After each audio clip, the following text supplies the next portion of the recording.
Nós estamos no livro Missionários da Luz e nós estamos no capítulo que agora, até então, estava sendo realizado um processo reencarnatório do Segismundo, que estava toda uma cobertura pelas entidades benfeitoras e tal, e aí agora o André vai participar de um processo reencarnatório, se for possível reencarnar nesse processo, de uma mãe que está mais em desequilíbrio, que já abortou algumas vezes, e aí a gente vai continuar a partir daqui, falando desse... Deixa eu só voltar um pouquinho, que talvez fique mais contextualizado, peraí.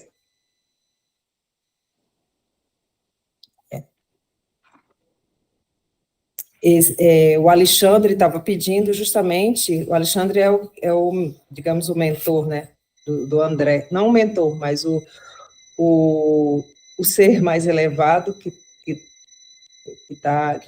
cujo André está acompanhando todo esse processo.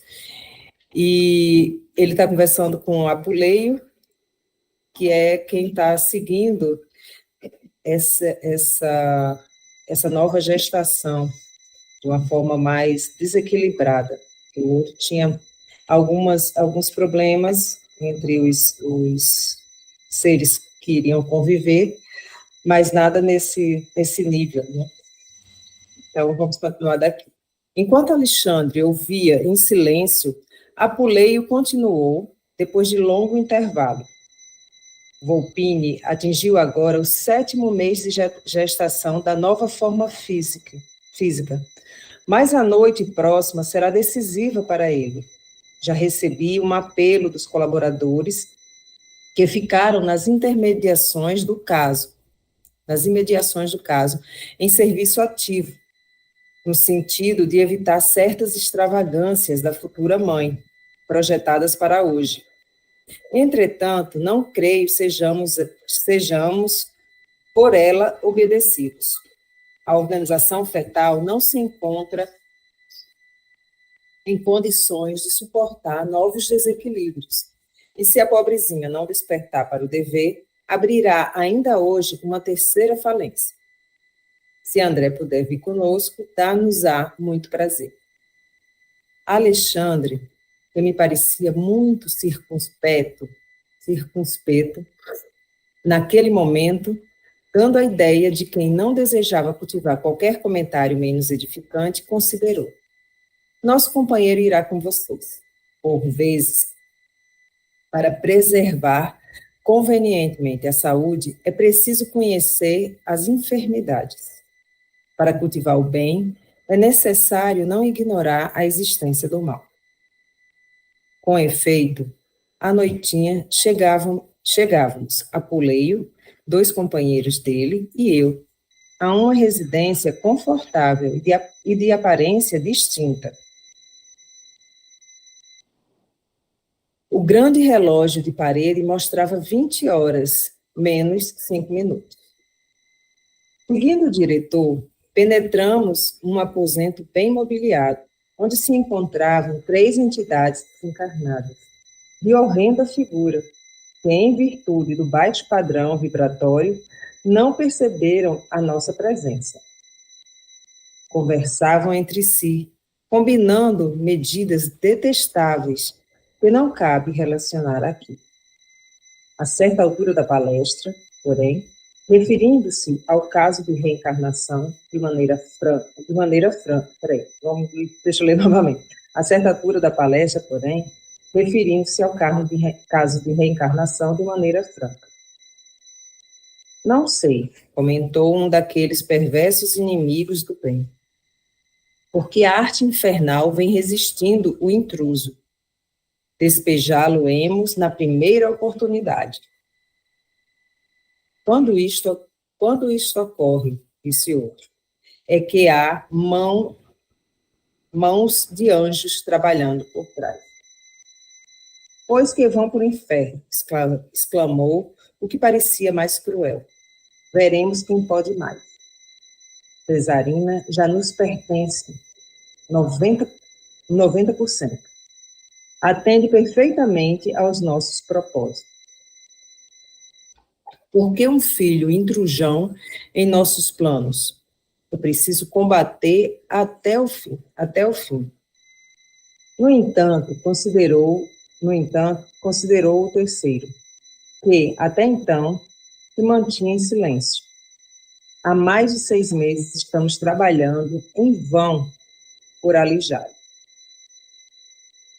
Mas temos conseguido muito, tornou o mais revoltado. Não creio que ele se possa aguentar por muito tempo. Talvez hoje façamos o resto. Um filho viria roubar-nos, talvez, a boa companheira com quem contamos agora. Todas as atenções dela convergiriam para ele, e nosso prejuízo seria enorme. Mas se existem mãos de anjos trabalhando, temos mãos de demônios para agir também. Já vencemos 2 vezes. Por que não vencer agora igualmente? Pode falar. O que acontece? Eu achei interessante, porque ontem nós conversamos a respeito de seres que às vezes estão no nosso lado, que a gente não sabe e tudo mais, né?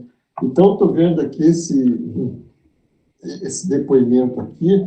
Vamos raciocinar. A gente estava, como eu estava comentando ontem, que a gente não conhece, tem vários seres ao nosso redor, que se a gente tivesse conhecimento, a gente entraria em estado de choque. O caso está aí. Como você vai pedir um indigente para frequentar a sua casa? E eles frequentam. É só questão de mudar de indumentária. Todo dia tu passa por ele, esse cara sempre me tratou mal. Vou visitar, vai lá e visita o cara, entra na tua casa livre, leve e solto. Aqui está um exemplo.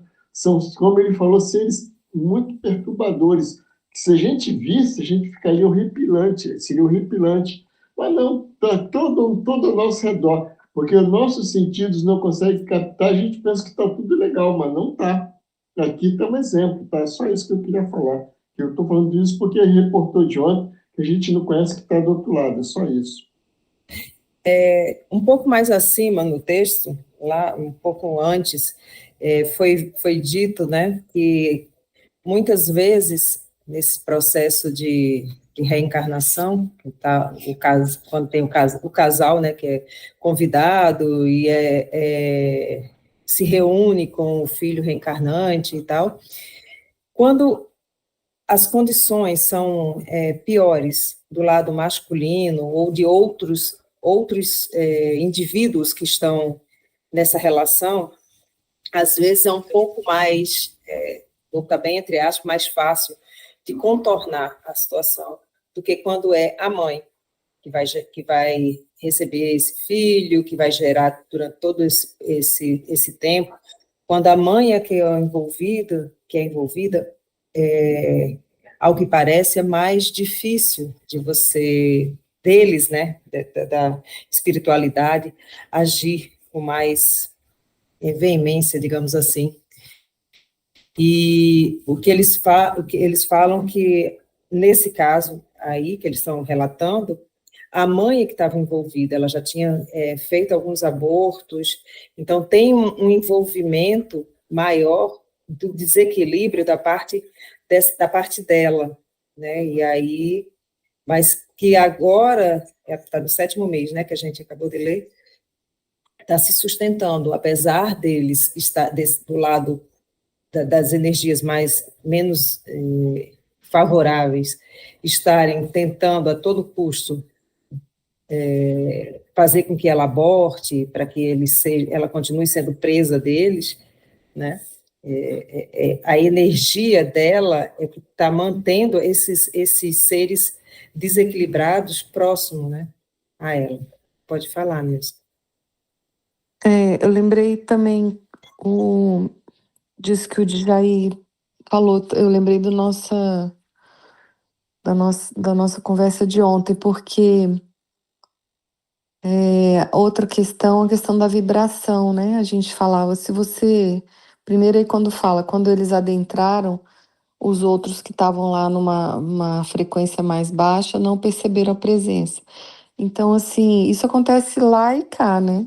Se a gente está com a vibração mais elevada, eu falava disso, né? Que se você está num momento que, ó, às vezes a pessoa fala, eu tô preocupada porque eu tô carregada por, né, as energias boas não chegam, mas é só você mudar.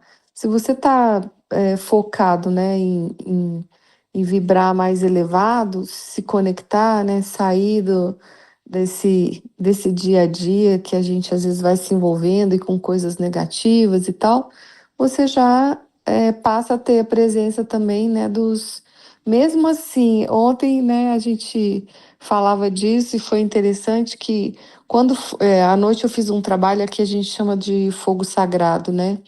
Então, com uma fogueira, todo relacionado à lua e tal. E vieram alguns pretos velhos, né? E veio lá um preto velho e falou: primeiro, né, que eu passei, a gente vai passando assim um por um. Primeiro que eu passei, vou fazer uma limpeza na filha.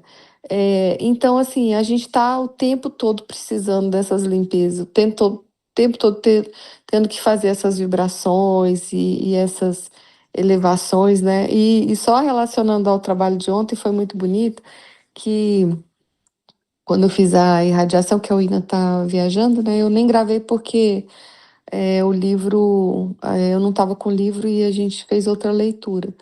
E aí, na hora da irradiação, eu vi, assim, as pétalas de rosas e tudo. E aí, à noite, foi bonito, no outro, né, Pai Benedito das Almas que veio.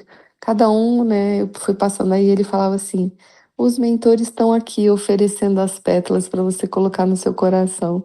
Foi tão lindo. E aí, mas eu passei por um, limpou, aí veio o outro, falou outra coisa, o outro falou.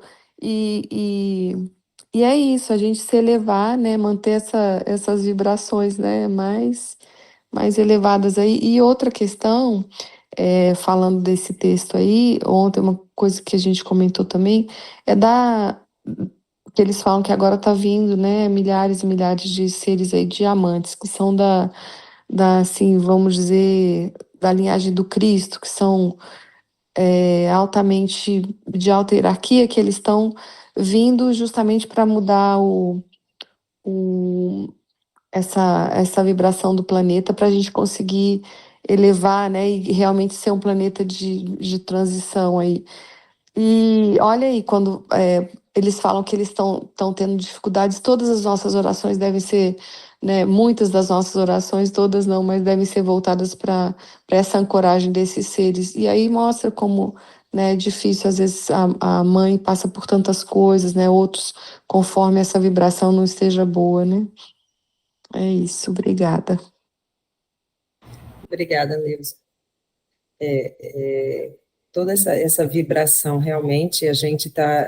É o vigiar e orar o tempo inteiro, né? Quando a gente começar a perceber que está com pensamentos diferentes, né, com a vibração um pouco mais baixa, é tentar dar uma acalmada e elevar o pensamento, né? Eu gosto muito de, todas as vezes pela manhã, quando é o dia que eu estou, que é a terça-feira, que é o dia que eu conduzo aqui, eu sempre peço, antes de começar, eu fico um pouco mais reservada aqui em oração e eu peço para que todos os lares, todos os lugares onde as pessoas que participarão,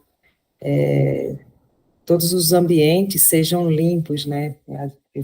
Fico imaginando com água, peço para os elementais essa coisa toda, para que as energias sejam harmonizadas de todas as pessoas que estão envolvidas nesse trabalho aqui e todas as que virão, né? Todos os indivíduos que... Gratidão, gratidão sempre, que suas bênçãos aí das águas são maravilhosas.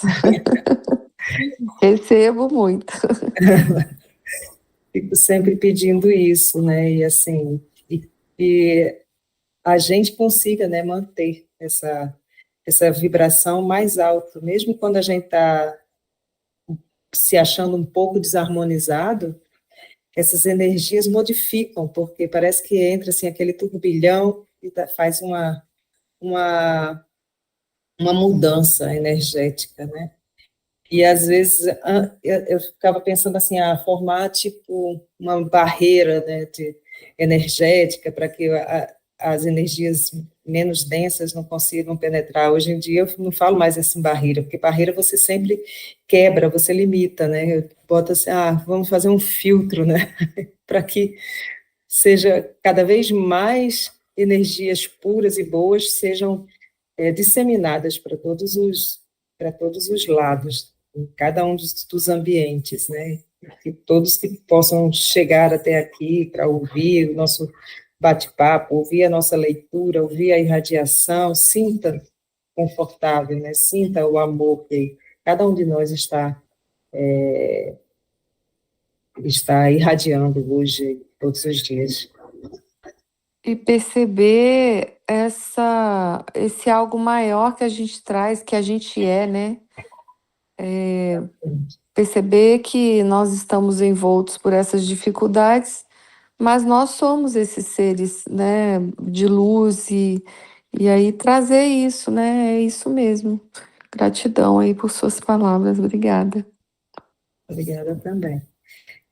Vamos continuar. Peraí, que agora eu me perdi. Tá aqui. E se o filho vier? E se o filho vier, considerou um dos interlocutores. Certamente virá o esposo de regresso. Não poderemos conservá-lo à distância por mais tempo, caso isso se verifique. Isso nunca, respondeu o adversário mais feroz, com inflexão sinistra. Como era diferente aquela paisagem interior, comparativamente à câmara de Raquel, onde levava a efeito tão formosas observações, referentes à tarefa reencarnacionista. O aposento mantinha-se absolutamente desguarnecido de defesas magnéticas, e não se viu o movimento de visitação espiritual da esfera superior, que caracterizava a formação do novo corpo do Sigismundo. Está observando? Falou Apuleio Gentili.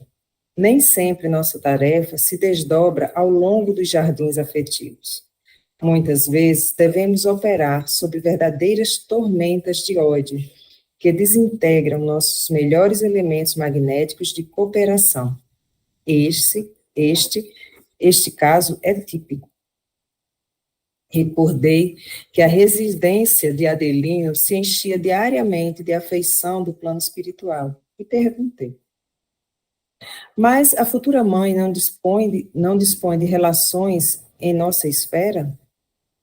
De qualquer modo, respondeu ele, sempre temos bons amigos na zona superior, aquela em que nos encontramos. Todavia, em certas circunstâncias, afastamo-nos voluntariamente deles. Cesarina poderia contar com diversas amizades. No entanto, ela mesma se incumbe de obrigá-las à ausência. Impressionado, considerei.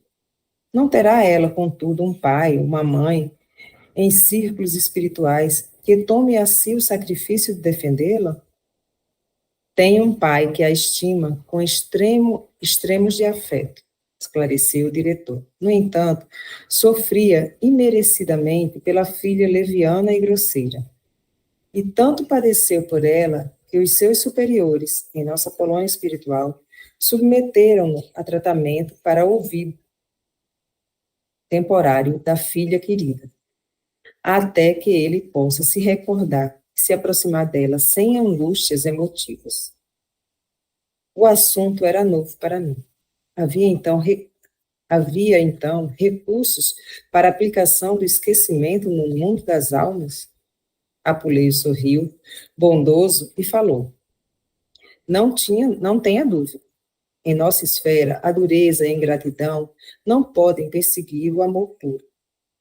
Quando as almas reencarnadas se revelam impermeáveis ao reconhecimento e à compreensão, distanciamo-nos delas naturalmente, ainda mesmo quando encerrarem para nós valiosas joias do coração, até que se integrem no conhecimento das leis de Deus e se disponham a segui-la, em nossa companhia.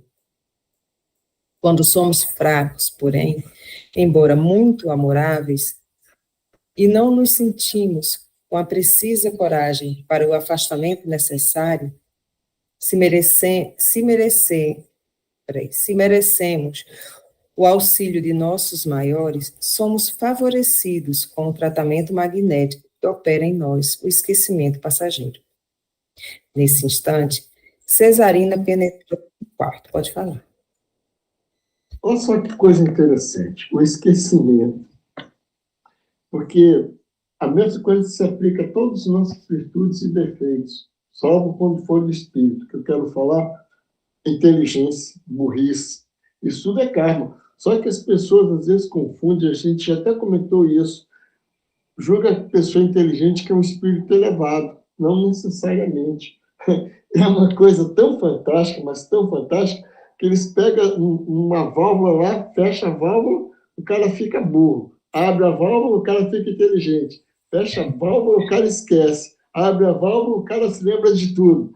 É tudo manipulado do outro lado, a gente pensa que somos donos da razão, donos do conhecimento, isso e aquilo. É só isso que eu queria falar.